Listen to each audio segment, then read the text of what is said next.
12वीचा एक पेपर अजून बाकी होता. तोपर्यंतच संजीवनीच्या लग्नाचा निर्णय पक्का झाला. 2 दिवसांनी 12वीचे सगळे पेपर संपले आणि पेपर संपल्याच्या दुसऱ्याच दिवशी संजीवनीला बघायला पाहुणे मंडळी आली. मुलगी बघण्याचा कार्यक्रम करणे तसे गरजेचे नव्हते. लग्न तसे पक्के ठरले होतेच.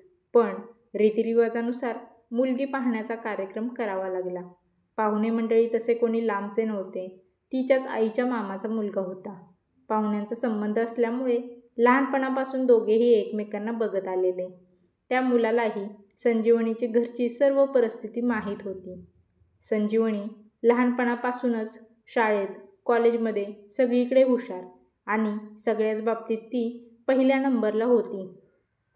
7वीपासूनच ती सर्व स्वयंपाक बनवायला शिकली होती. आई शेतात काम करायला जायची, त्यामुळे शाळेतून घरी आले की आई घरी येईपर्यंत थोडा स्वयंपाक तिलाच करावा लागायचा. वेळेनुसार परिस्थितीपुढे सर्व काही ती शिकून निघाली होती. तिला लहान भाऊ असल्यामुळे त्याचीही जबाबदारी तिच्यावर होती. चांगले वाईट सगळं काही तिला समजत होते. पुढे खूप शिकण्याची इच्छा होती, पण शिकण्यासारखी परिस्थिती घरची नव्हती आणि म्हणूनच तर तिच्या आईने हा लग्नाचा निर्णय घेतला होता. तिच्या पाठीमागे तिच्या लहान 2 वर्षांनी एक भाऊ होता. राहायला एक कौलारू घर होते. घरामध्ये कोणत्याही सोयीसुविधा नव्हत्या. मागच्याच वर्षीपासून घरामध्ये लाईट जोडली होती. त्याआधी त्यांच्या घरी लाईटही नव्हती. वडील दारूच्या नशेत पूर्ण बुडालेले. स्वतःची 3-4 एकर जमीन होती, पण त्या शेतात कधीही त्यांनी कष्ट केले नाहीत. पण दारूसाठी आणि पैशांसाठी दुसऱ्याच्या शेतात मजुरी करत होते. त्या मजुरीतून मिळालेल्या पैशांची ती दारू घेत होते. काम करायचे आणि आलेले सर्व पैसे दारूमध्ये घालवायचे. घर खर्च, पोराबाळांचा खर्च कशाचीही त्यांना कसलीही काळजी नव्हती. किंवा आपल्याला 2 मुले आहेत, त्यांच्यासाठी काहीतरी करायला हवं अशी जरासुद्धा भावना त्यांच्या मनात नव्हती. सकाळी उठल्यापासून ते रात्री झोपेपर्यंत फक्त दारू आणि दारूच. ते व्यसनाच्या एवढ्या जवळ झाले होते की त्यांना घरी जाण्याचे, जेवण्याचे, काही खाण्याचे अजिबात भान नसायचे. 2-2, 3-3 दिवस ते दारूच्या नशेत कुठेही पडायचे. खिशात आलेले मोलमजुरीचे पैसे कोणीही सहज काढून घ्यायचे. दारू पिलेला माणूस बघून लोक फायदा घेत होते. गळ्यात एक चांदीची चैन होती. ती सुद्धा दारूच्या नशेत अशीच कुठेतरी हरवली. जोपर्यंत जवळ पैसे आहेत तोपर्यंत दिवस रात्र नशेत राहायचं आणि एकदा का खिशातील पैसे संपले की पुन्हा दारूसाठी कुठल्याही दुकानात, मार्केटमध्ये ओझे उचलायचे, कसलेही काम करायचे आणि त्यातून ते पैसे दारूसाठी जमा करायचे. हेच त्यांचं आयुष्य झालं होतं. आपल्या मुलीचं आता लग्न होतंय ह्या गोष्टीची जरासुद्धा जाणीव त्यांना नव्हती. चहापोह्यांचा कार्यक्रम सुरू झाला. संजीवनी खूप गोड मुलगी होती. तिचा होणारा नवरा प्रवीण, तो एक शेतकरी होता, पण स्वभावाने आणि दिसायलाही खूप सुंदर होता. बाकी जनरल प्रश्न विचारून झाले. आता प्रवीणने म्हणजेच होणाऱ्या नवऱ्याने तिला प्रश्न केला, एवढ्या कमी वयात लग्न करण्याची इच्छा आहे का? त्याला माहीत होते हे लग्न ती तिच्या परिस्थितीमुळे एवढ्या कमी वयात करत आहे. तिने स्पष्ट शब्दात काहीही न घाबरता उत्तर दिले, हो, पण मला पुढे शिकण्याची खूप इच्छा आहे. तुम्ही जर पुढे शिकण्यास परवानगी देणार असाल तर मी नक्की पुढचे शिक्षण घेईन. नवरा मुलगा हा नातेवाईकच असल्यामुळे त्याने सहजच चेष्टेत विचारले, आणि आम्ही तुझ्या पुढच्या शिक्षणासाठी परवानगी नाही दिली तर? हा प्रश्न ऐकून संजीवनी रडायला लागली. चालेल मला, तरीही मी हे लग्न करेन. परिस्थितीनुसार सर्व काही ॲडजस्ट करणारी मी मुलगी आहे. हे ऐकून प्रवीण आणि तिथे बसलेले सर्वजण खुश झाले, कारण सगळ्यांना हेच पाहिजे होतं की मुलीने आहे त्या परिस्थितीत साथ दिली पाहिजे. दोघेही एकमेकांना पसंत होते. त्यामुळे त्याच दिवशी लग्नाची तारीख ठरवण्यात आली. 15 दिवसांनंतर लग्नाची तारीख घेतली होती. दोघांना बोलायला मोकळा वेळ दिला. दोघेही एका खोलीमध्ये बसून लग्नाविषयी बोलू लागले. बाकी सर्व गोष्टी दोघांच्या एकमेकांना माहीत असल्यामुळे जास्त काही प्रश्न विचारावेसे वाटले नाहीत. प्रवीण संजीवनीला म्हणाला, संजीवनी, मगाशी तुला माझ्या बोलण्याचा राग आला असेल. तुला पुढे शिक्षण न घेण्याचा. प्रवीणला अगोदरपासूनच माहीत होते की संजीवनी अभ्यासामध्ये खूप हुशार आहे आणि तिला खूप मोठं काहीतरी बनण्याचे तिचे स्वप्न आहे. पण परिस्थितीमुळे तिने स्वतःचे स्वप्न तोडून टाकले होते.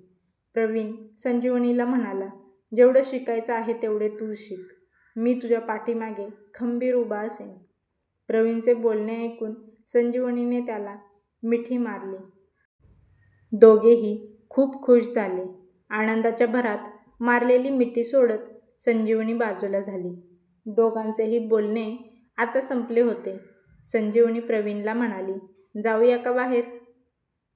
हो, जाऊया. दोघे हे उठले आणि बाहेर निघाले. पुढे संजीवनी आणि पाठीमागे प्रवीण. प्रवीणला पटकन काहीसे आठवले. संजीवनी दरवाजा उघडणार तेवढ्यात प्रवीणने तिचा हात पकडून तिला मागे ओढले. संजीवनी लाजून गेली होती. तिला काहीसे वेगळेच वाटले होते. पण प्रवीणच्या मनात असे काही नव्हतेच. त्याने खिशात हात घालत घरातून आणलेले 50,000 रुपये संजीवनीच्या हातात ठेवले. आहो, हे काय? संजीवनीने त्या पैशांकडे बघत विचारले. अगं, आता 15 दिवसांवर लग्न राहिले आहे आणि तुला काही मेकअपच्या वस्तू, काही किरकोळ वस्तू लागतील त्या घेण्यासाठी तुला हे पैसे देत आहे. तुला ज्या काही वस्तू लागणार असतील त्या तू घे. तू तुझी सगळी हौस लग्नात पूर्ण करून घे. आणि अजून काही पैसे लागले तर मला सांग, मी तुला पैसे देईन. लग्नाची कपडे तर एकत्रच घेणार आहोत आणि तेही उद्या कपडे घेण्यासाठी जायचं आहे. संजीवनीची आर्थिक परिस्थिती तशी हालाकीची होती. त्यामुळे लग्नामध्ये त्यांच्याकडून काही अपेक्षा केलेली नव्हती. सर्व खर्च, दागदागिने, कपडे सर्व काही प्रवीणच्याच घरचे करणार होते. त्या पैशांकडे बघत संजीवनी प्रवीणला म्हणाली, मोठे मोठे सर्व खर्च तर तुम्हीच करणार आहात. मग माझ्यासाठी किरकोळ लागणाऱ्या गोष्टींसाठी मी आईकडून पैसे घेईन. हे पैसे मला नको. अगं, तुझी आई कुठून पैसे आणणार आहे? आता आपलं लग्न होणार आहे. मग मीच पैसे दिले तर नाही का चालणार तुला? जबरदस्ती करत ते पैसे संजीवनीला दिले. तिलाही माहीत होते आईकडे एवढे जास्त पैसे नाहीत. तिने काही जणांकडून उसने पैसे मागितले होते. थोडीफार मदत काही लोकांनी केली होती. पण उसने घेतलेले पैसे कधी ना कधी परत त्या लोकांना द्यावेच लागणार होते. आता मात्र तिला तिचे वडील असून नसल्यासारखे फील होत होते. तिने ते पैसे घेतले आणि तिथेच असलेल्या एका कपाटात कपड्याखाली सरकवून ठेवले आणि दोघेही बाहेर गेले. काही वेळानंतर प्रवीण आणि त्याच्या घरचे निघून गेले. दुसऱ्याच दिवशी कपडे खरेदी करण्यासाठी संजीवनी, तिचा भाऊ, तिची आई, संजीवनीची एक मावशी, काका आणि प्रवीणच्या घरचे सर्वजण गेले. दोघांच्या पसंतीने सर्व कपडे घेतले. कपडे खरेदी करण्यासाठी सुद्धा संजीवनीचे वडील सोबत नाहीत म्हणून संजीवनीला खूप वाईट वाटत होते. लग्नाच्या दिवशी तरी ते आपल्या लग्नाला असतील म्हणून तिने त्यांच्यासाठी सुद्धा एक ड्रेस घेतला. सगळेजण घरी आले. आता लग्नाची खरी तयारी सुरू झाली. 4-5 दिवस होऊन गेले तरीही संजीवनीचे वडील एकदाही घरी आले नव्हते. कधी एकदा वडिलांना सांगेन की लग्न ठरले आहे असं संजीवनीला खूप वाटत होते. नेहमीप्रमाणे वाट बघून बघून लाईट बंद करून संजीवनी आणि तिची आई झोपली होती. दरवाजावर कोणीतरी हाताने थाप देत होते. तोपर्यंत काहीतरी स्पष्ट बोलण्याचा बाबांचा आवाज आला. अंथरुणावरून उठून आईने पटकन दरवाजा उघडला. पाठोपाठ संजीवनी आईच्या मागे गेली. संजू, संजू बडबड करत संजीवनीचे वडील दरवाजात आले नाहीत. त्यांना कोणीतरी आणले होते. आत्ताही ते नशेत होते. कोणीतरी 2 अनोळखी माणसे त्यांच्यासोबत होती. त्या दोघांनी त्यांचा तोल जाऊ नये म्हणून त्यांना खांद्यावर हात टाकून आणले होते. अंगातला पिवळ्या रंगाचा शर्ट मळून गेला होता. पॅन्ट चिखलाने रगडलेली होती. चप्पलचा तर पत्ताच नव्हता. अंगठ्याच्या बोटातून रक्त येत होते. त्या माणसांनी वडिलांना घरात झोपवले आणि ते दोघे निघून गेले. वडिलांची ही अशी अवस्था पाहून संजीवनीला खूप वाईट वाटत होते. हे काही नवीन नव्हते, असे बऱ्याच वेळा घडले होते. पण आता आपलं लग्न होतंय आणि आई एकटी हे सगळं कसं सहन करेल हा विचार करून तिला खूप रडू येत होते. त्यांच्याकडे बघून डोळे पाण्याने भरून आले. कसाही असला तरी तो बापच असतो. 4-5 दिवसांपासून बाहेर राहून त्यांनी काय खाल्लं की नाही म्हणून काळजीने संजीवनीने त्यांना आवाज दिला, बाबा बाबा. अर्धवट झोपेत बाबांनी फक्त हुंकार दिला. तुम्हाला जेवायला देऊ का? हातानेच त्यांनी दे म्हटलं. गडबडीने स्वयंपाकघरात जाऊन तिने जेवणाचे ताट आणले. पण बाबांना काही उठता येत नव्हतं. आई, भाऊ आणि संजीवनी तिघांनी मिळून बाबांना उठवून भिंतीबरोबर टेकून बसवलं. तरीही त्यांचा शरीराचा तोल डळमळत होता. एका बाजूला आईने पकडले आणि दुसऱ्या बाजूला भावाने. संजीवनी एक एक घास त्यांना चारायला सुरुवात केली. एक पूर्ण भाकरी तिने त्यांना घास भरवून संपवली. तरीही त्यांची भूक संपत नव्हती. माहीत नव्हते किती दिवसांपासून त्यांच्या पोटात काही अन्न गेले असेल की नाही. संजीवनीने मध्येच बाबांना विचारले, बाबा, तुम्हाला एवढी भूक लागली होती तर जेवायला मागायचे ना? अस्पष्टपणे बाबा म्हणाले, हॉटेलात जेवायला पैसे नव्हते. भूक लागली होती म्हणूनच तर घरी आलो. पण घरी यायला उशीर झाला मला. जेवण नसेल म्हणून झोपलो. ते अशीच काहीतरी बडबड करत होते. अजून अर्धी भाकरी संजीवनीने त्यांना तिच्या हाताने भरवली. जेवण केले आणि ते झोपी गेले. दुसऱ्या दिवशी सकाळी ते घराच्या बाहेर जाण्याआधीच संजीवनीने बाबा एकटे बसलेले बघून लग्नाबद्दल सांगितले आणि सर्व खर्च प्रवीणच्याच घरचे करणार आहेत हे सुद्धा सांगितले. त्यावर त्यांनी काहीसुद्धा प्रतिक्रिया दिली नाही. पण त्यांच्या मनात चलबिचल सुरू झाली. आपण आपल्या एकुलत्या एक मुलीच्या लग्नात खर्च करू शकत नाही. त्यांच्या त्या निराश चेहऱ्याकडे बघून संजीवनी बाबांना म्हणाली, बाबा, बस करा ना हे सगळं. खाली मान घालून बसलेले बाबा हलकीशी नजर वर करत संजीवनीच्या चेहऱ्याकडे पाहू लागले. बाबा, तुमच्यामुळे आईला किती त्रास होतो. तुम्ही सारखे बाहेरच असतात. 2-2, 3-3 दिवस तुम्ही घरी येत सुद्धा नाहीत. आईला किती त्रास होतो. किती काळजी लागलेली असते तुमची. दिवसभर ती शेतात काम करत असते. सगळ्यांकडे तुमच्याबद्दल तुम्ही कुठे दिसलात का, कुठे आहेत म्हणून चौकशी करत राहते. मोबाईलवर कोणाचा फोन आला तरीही हृदयाची धडधड वाढते. कोणाचा फोन असेल, काय झालं असेल. खूप काळजी करतात सगळी तुमची. आपला छोटा रोज रात्री त्या दारूच्या दुकानाजवळ जाऊन एक चक्कर टाकून येतो. तुम्ही तिथे तरी आहात की नाही, पण तुम्ही मात्र तिथेही नसता. या सगळ्या टेन्शनमुळे आईची तब्येत खूप खराब होत चालली आहे. मुलीचं बोलणं ऐकून बापाचं हृदय भरून आलं होतं. संजू बाळा, मी हे सगळं तुम्हाला त्रास देण्यासाठी मुद्दाम करतोय का? अगं, रात्रभर झोप लागत नाही मला विचाराने. डोक्यात सतत विचार येत असतात. मी तुझ्या आईचे दागिने जे तिच्या बापाने तिला लग्नात घातले होते ते गहाण ठेवून पैसे एका जवळच्याच मित्राला मदत म्हणून दिले होते. त्या मित्रांनी शब्द दिला होता, मी तुमचे पैसे परत करेन आणि तुमचे दागिने तुम्हाला मिळतील. पण तो हरामखोर गाव सोडून निघून गेला आणि पैसेही परत दिले नाहीत. मी तुझ्या आईचे दागिने पुन्हा आणू शकलो नाही. आयुष्यात मी तिच्यासाठी एकही नवीन वस्तू खरेदी केली नाही. पण जे तिच्या बापाने तिच्यासाठी दिले होते ते सुद्धा मी माझ्या मूर्खपणामुळे घालवले. पण ती एकाही शब्दाने मला काहीच बोलली नाही. पण माझ्या मनाला या गोष्टीचे खूप वाईट वाटते. म्हणूनच तर मी या दारूच्या व्यसनाकडे वळलो. हे सर्व बोलताना बाबांचा कंठ दाटून आला होता. खांद्यावर असलेल्या टॉवेलने डोळे पुसत होते. पाठीवर हात फिरवत संजीवनी बाबांना धीर देत होती. पण बाबा, हे असं किती दिवस? तुम्ही दारू प्यायलात तर अजून जास्तच त्रास आईला होतोय. तुम्ही शेतात काम नका करू, पण प्लीज हे दारूचे व्यसन बंद करा. इथून पुढचे राहिलेले आयुष्य आईसोबत सुखी समाधानाने राहा. पण बाळा, रात्री झोपच लागत नाही मला आणि दिवसभर मी घरात बसून काय करू? तुम्ही आईसोबत शेतात जावा. काम नसेल करायचं तर नका करू, पण पाय मोकळे करून फिरून तरी येत जावा.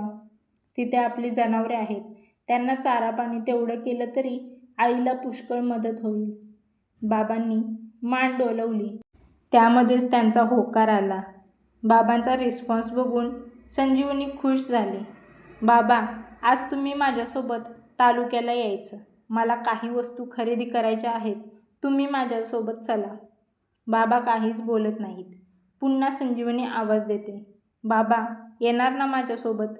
बाबांच्याकडे पैसे नव्हते, त्यामुळे काय बोलावे हे त्यांना समजत नव्हते. मुलीसाठी लग्नाच्या वस्तू घेण्यासाठी पैसे तर हवेच ना. आणि मुलगी इतकी हट्ट करते, मग नाही कसं म्हणायचं? काहीच कळत नव्हते.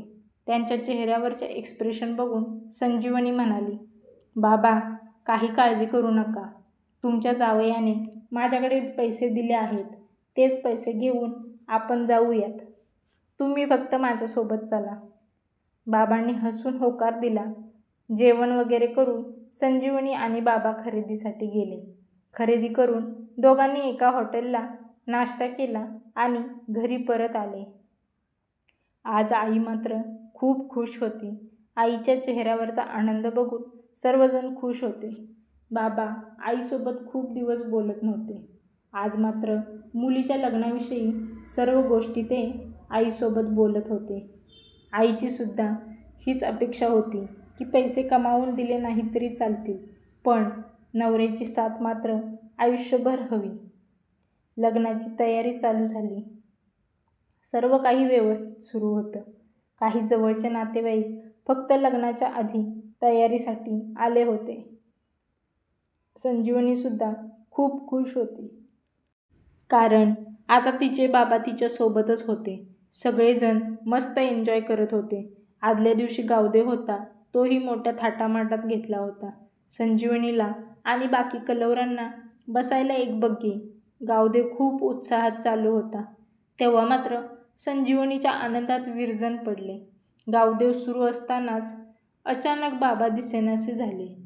संजीवनीची नजर बाबांना एवढ्या गर्दीतही शोधत होती.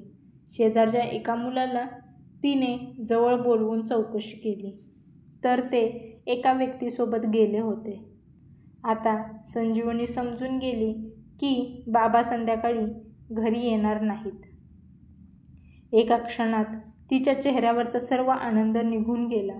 तिला वाटलं होतं की तिचे वडील आता दारूचे व्यसन करणार नाहीत, पण ऐनवेळी त्यांनी धोका दिला होता. लग्नाचा गोंधळ सुरू असतानाच एका मुलाने सांगितले की बाबांना शेजारचाच एक माणूस दारू पिण्यासाठी जबरदस्तीने घेऊन गेला आहे. हे त्या मुलाने पाहिले होते. रात्रभर संजीवनीला झोप लागली नाही. लग्नाची आवराआवर करत रात्र अशीच जागून गेली. लग्नाचा दिवस उजाडला तरीही बाबा घरी आले नाहीत. आई सर्व काही हँडल करत होती. कोणीही मदतीला नव्हते. सकाळी लवकर लग्न असल्यामुळे सर्वजण हॉलमध्ये पोहोचले. मोठ्या थाटामाटात संजीवनीचे लग्न झाले. पण मनात मात्र अजूनही वडिलांचीच आस होती. लग्न झाल्यानंतर फोटो काढण्यासाठी आई वडिलांना आवाज देण्यात आला, पण काहीतरी कारण सांगून वडील आले नाहीत असे सांगण्यात आले. संजीवनीला खूप वाईट वाटत होते. कुठेही लक्ष लागत नव्हते. मुलीच्या लग्नात मुलीचा बाप नसणे ही काही छोटी गोष्ट नव्हती. आयुष्यभर तिला ही गोष्ट मनात राहणार होती. सगळेजण मुलीचे वडील कुठे आहेत म्हणून कुजबूज करत होते. मुलगी माहेर सोडून सासरी जाताना निरोप घेण्याचा शेवटचा क्षण, त्यावेळी मात्र मुलीला अश्रू आवरत नव्हते. शेवटच्या क्षणापर्यंत ती वाटेकडे नजर लावून बसली होती. लग्नाला वडील नाहीत म्हणून लोकांनी काहीही बोलायला सुरुवात केली होती. अखेर ती सगळ्यांचा निरोप घेऊन ती तिच्या सासरी गेली. सर्वजण वडिलांबद्दल विचारत होते आणि संजीवनीला कमीपणा घ्यायला लागत होता.